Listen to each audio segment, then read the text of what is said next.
Bună, Leu! Bine ai venit și mă bucur să te am aici alături de mine. Hai să vedem pentru etalarea ta de tip Crucea Celtică ce avem pentru tine. Pentru că de data asta vom folosi chiar această etalare. Și vreau să văd pentru tine un mesaj mai întâi din acest oracol, Moonology Manifestation. Să vedem. Da, uite, a venit.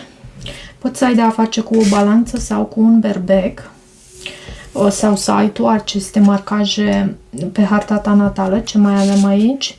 Tot balanță.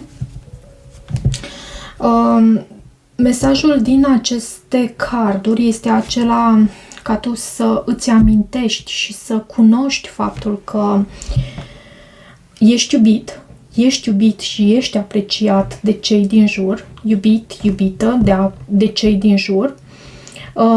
Este timpul ca tu să pășești și în puterea ta, de asemenea, cu acest step into your power. Și nu uita și de iubirea de sine, de stima ta de sine, de iubirea de sine, de asemenea.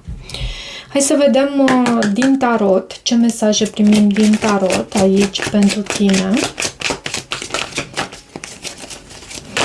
Ce mesaje primim din tarot pentru Leu. Pentru Leu. Pentru Leu. Sper că nu am spus rac. Tocmai am făcut citirea racului și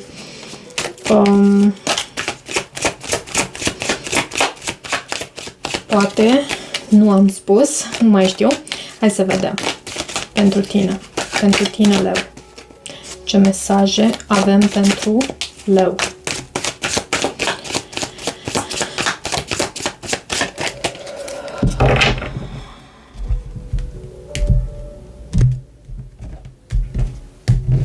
Pachetul este amestecat, mamă mia, dar și la rac, poate ai de a face cu un rac, poate de aceea am și menționat acest lucru. Am văzut 5-ul de spade, în schimb, era la baza pachetului la rac. Poate ai și rac pe harta natală, n-aș ști să-ți spun, însă văd pe cineva aici care vrea să încheie ceva anume. Văd pe cineva care nu este deschis. Văd o transformare, o încheiere, un punct. Cartea Moartea poate să anunțe și faptul că poți avea de a face cu un scorpion. Nu neapărat, însă acestea sunt energiile. În situația de față avem Cavalerul de Cupe. Provocarea o reprezintă 5-ul de bâte. 6 de spade este în subconștientul tău. Regina de cupe o lași în trecutul tău. Puterea este în gândurile tale. Te gândești la tine, la puterea ta, poate te gândești și la un alt leu, mai poate fi și astfel. 8 de spade este în viitorul apropiat. 6 de bâte este și foarte curios. Același 6 de bâte a fost și în aceeași poziție la rac. Fie este ceva legat de luna iulie-august, sfârșitul lunii iulie, începutul lunii august, pentru că atunci avem sezonul leului. Împărăteasa în energia din sau care vine din exterior, mai bine spus, diavolul, ok, o altă arcană majoră, avem în frica sau speranța ta și avem aici 7 de cupe în rezultatul posibil obținut. Ok, hai să vedem. Este vorba despre o ofertă în dragoste. Cel puțin în această perioadă tu asta trăiești. Asta ai în minte, te gândești la o ofertă în dragoste. Fie tu să mergi cu această ofertă în direcția cuiva anume sau această persoană vine înspre tine, însă văd acest 4 de cupe. Este și acest 4 de cupe în mix. Ce este cu acest cavaler de cupe? 10 de bâte. E ceva greoi aici. E ceva ce nu mai... nu își ia aripi, nu se ridică de la pământ, nu se concretizează.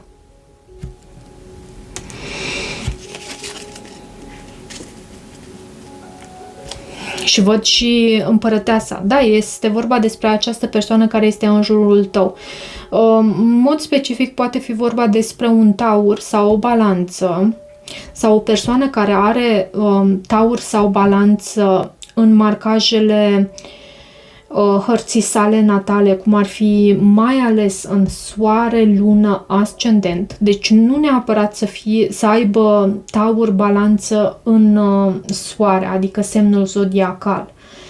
Poate fi luna, ascendent, uneori și Venus, pentru că e felul în care iubește această persoană, sau chiar și nodul nord. Ce este cu acest 5 de cupe? Ce este cu acest... Nu 5 de cupe, 5 de bâte, scuze. Mă uitam și la energiile de la baza pachetului. Ce este cu acest 5 de bâte în provocare? Există mai multe persoane? Magicianul. Da. Există mai multe persoane, există manipulare, competiție. Și asta reprezintă provocarea în această ofertă de dragoste pe care cineva o are pentru tine sau tu pentru altcineva. 6 de spade este în subconștientul tău. 6 de spade este o carte a călătoriilor, este o carte care vorbește despre distanță, despre a parcurge distanță, despre a lăsa apele tulburi în urmă, despre a te distanța de ceea ce înseamnă probleme și despre a merge înspre ceea ce înseamnă confort, înspre ceea ce înseamnă armonie. Progres este o carte a progresului. Cavalerul de monede. Tu vrei încet și sigur să o iei într-o anumită direcție și să lași acest 7 de spade în urmă.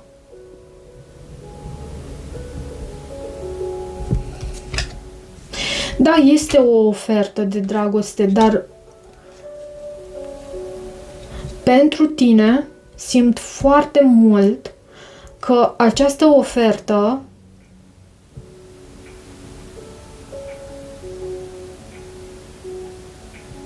nu e spre binele tău cel mai înalt. E ca și cum tu vrei să te îndepărtezi de aici. Ce este cu această regină de cupe? Ce este cu această regină de cupe?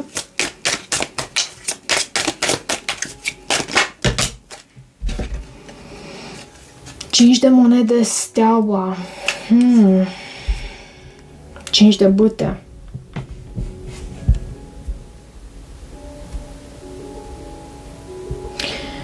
Un conflict. Cineva s-a decis să blocheze ceva anume.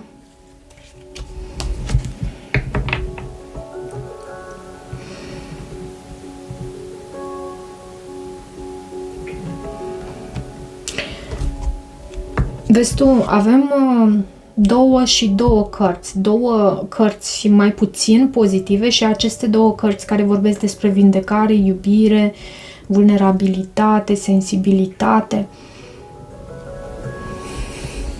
Asta tu lași în urmă. Poate ai avut de a face cu o energie feminină în zodia Vărsător sau în zodiile de apă, Rac, Scorpion, Pești. Și asta lași în urmă. Ce este cu puterea aici? Ce este cu această carte, puterea, în gândurile tale?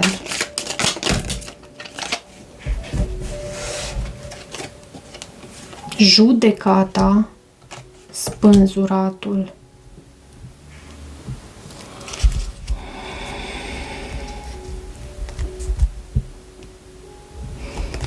Și 4 de monede. 4 de monede pentru mine este revelator aici, pentru că mă ajută să interpretez aceste energii.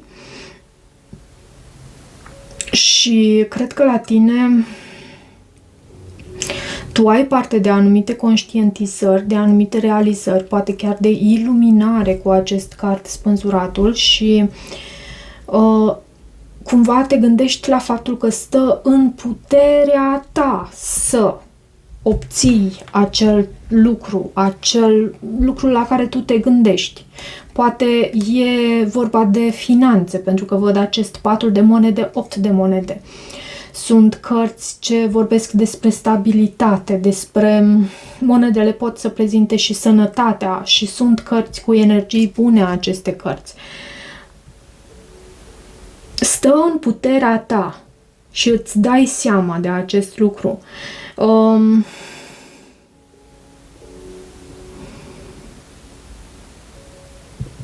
Și avem acest 8 de spade în viitorul apropiat. Ce este cu acest 8 de spade?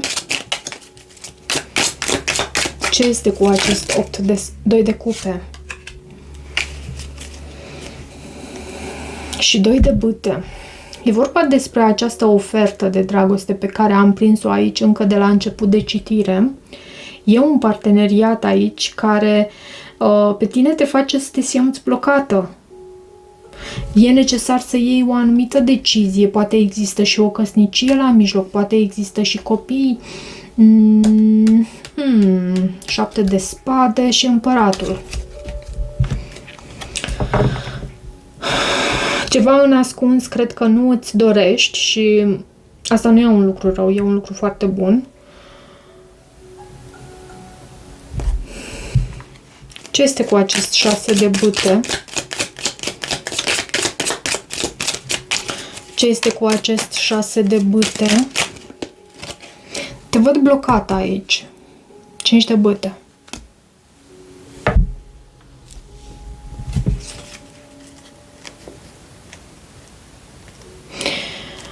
Și pajul de spade. Știi cum văd aici, cum simt pentru tine? Pentru că e în starea ta emoțională și în același timp și sfatul pentru tine. Poate că pentru tine este important să îți asumi acest rol, pentru că, da, există și competiție, da, există și persoane care te urmăresc, dar e în sfatul pentru tine până la urmă ca tu să îți asumi acest rol, pentru că tu ai parte de o anumită reușită și trebuie să-ți o asumi. Ce este cu această împărăteasă în felul în care tu ești privită sau în energia care vine din exterior? Ce este cu această carte împărăteasă?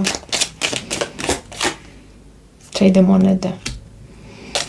Poate fi vorba și despre o colaborare.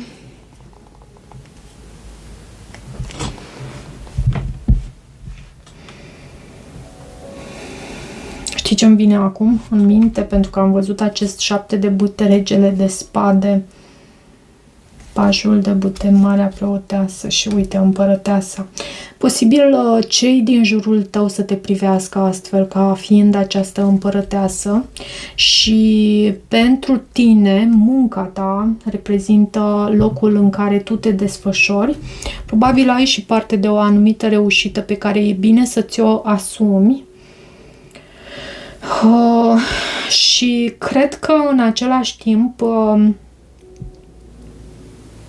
ai și granițe sănătoase pe care știi să ți le impui, să le exprimi celor din jur și în același timp să le ceri să le respecte, pentru că sunt granițele tale și sunt sănătoase și reprezintă limitele în care tu poți să funcționezi în parametri optimi, fie că ceilalți își doresc să respecte aceste granițe, fie că nu, asta nu te privește pe tine. Mai dă-mi o carte aici. Ce este cu energia asta care vine din exterior? Asul de monede. E cineva care vine cu o ofertă, măi, și poate să vină și... Sau tu Uite, vezi? Pentru că acest 3 de monede este o carte a muncii, este o carte a recunoașterii meritelor tale. Avem și asul de monede, cumva după muncă și răsplată.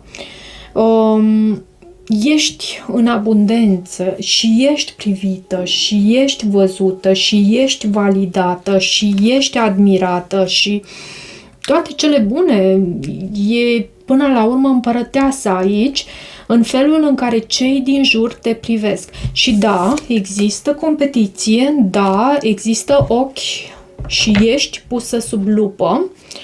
Frica ta este acest diavol.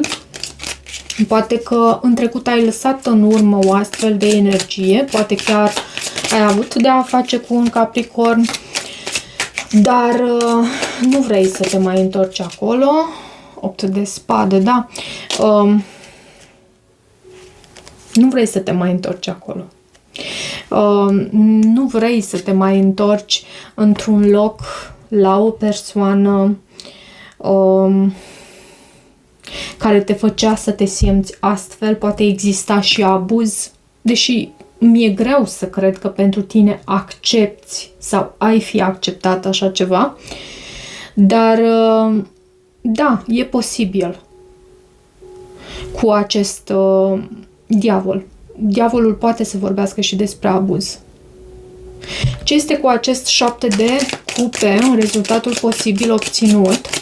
Am să te rog să îți formulez și o întrebare la care vom explora răspunsul cu acest oracol. Nu știu dacă ți-am spus încă de la început de citire, cred că am uitat. Cavalerul de cupe. Am început cu acest cavaler de cupe și încheiem cu el. E o ofertă de dragoste în preajma ta. Și cred că este și titlul potrivit. Doar că e o dragoste imposibilă aici. Am sentimentul că e ceva imposibil. Văd și 5 de cupe la baza pachetului. Diavolul. 6 de spade, 2 de spade. Da, pentru tine trecutul, dezamăgirea, energia aceea toxică din trecut, nu vrei nici cum să o mai readuci la viață și nu mai vrei nici cum să hrănești o astfel de energie. Hai să vedem pentru întrebarea ta, dragă leu. Sper că ți-ai formulat întrebarea și să vedem ce răspuns avem la întrebarea ta.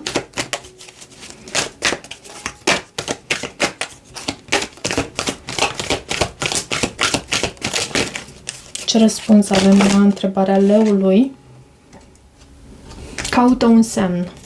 Nu spune că este un răspuns afirmativ sau negativ, tinde mai mult spre pozitiv, dar avem și reconsidera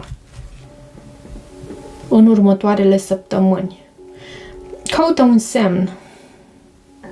Și îngerii te ghidează să reconsideri cumva felul în care tu ai formulat întrebarea sau la ce anume te-ai gândit tu, să fii atent aici, pentru că e necesar să ceri un semn iarăși, poate, din partea îngerilor. Hai să vedem și un sfat din acest oracol. Rămâi. Ești înțeles. Tu ești înțeles și am văzut faptul că ai această ofertă de dragoste și e o persoană aici sau chiar mai multe persoane care te privesc în această energie extrem de frumoasă.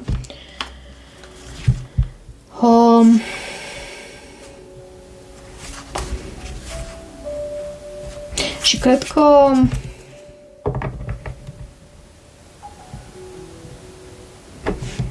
sfatul pentru tine este acela de a continua să faci ceea ce faci, pentru că faci bine.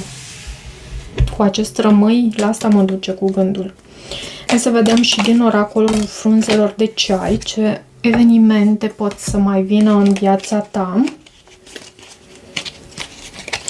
O prietenie profundă, avem ceainicul, o prietenie profundă cu cineva de același sex. Mai vreau un card. Mi s-a dus pe jos.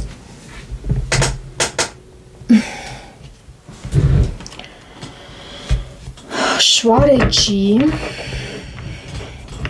anumite note discordante între tine și prietenii tăi sau familia ta. Și hai să mai vedem câteva alte carduri, pentru că nu-mi place să închei citirea ta cu așa ceva, într-o astfel de notă. Ok. Da, tu ești bine văzut. Și am văzut împărăteasa în energia și în felul în care ceilalți te văd. Plăcere cu un prieten adevărat, da, probabil și adevărat, un prieten apropiat, văd aici. Și la baza pachetului avem aici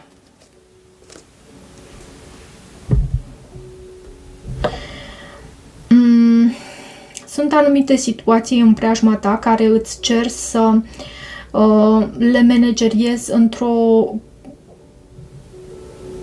să le, cum să zic eu, să ai grijă de felul în care soluționezi anumite probleme sau e nevoie echilibru și atenție din partea ta aici. Din ce văd. Cam atât pentru această citire, dragilor. Dacă rezonați cu acest mesaj, nu uitați să vă abonați canalului, să mai treceți pe aici. Puteți să accesați și secțiunea de membri pentru cei care vă doriți să deveniți membri. Există posibilitatea și pentru o citire privată, dacă vă doriți acest lucru.